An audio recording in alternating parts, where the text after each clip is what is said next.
$650 pul yig'sam, o'zimni nomimga K5 olib chiqib ketishi mumkin deb hech o'ylab ko'rganmisiz? Elantra sotish bo'yicha chempion bo'lganmiz. Buni isbotlarini o'zingizlar shaxsan ko'rgansizlar. Ko'rmagan bo'lsangiz podpiska bosib qo'ying.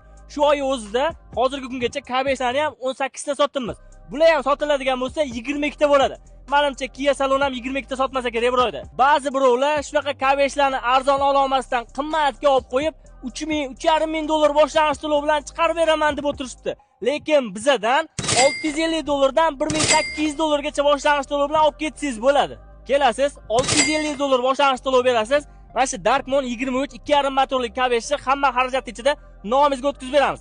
Bunisi bo'lsa $1,800, 112 $1,800, oxirida turgan 007 $1,500 hamma xarajat ichida bitta pasportga. GAI notariusga ortiqcha to'lov qilmaysiz. Men javob beraman. Hammasini oylik to'lov va batafsil ma'lumotni faqat bizning Telegram kanalida bo'ladi, o'tib olinglar.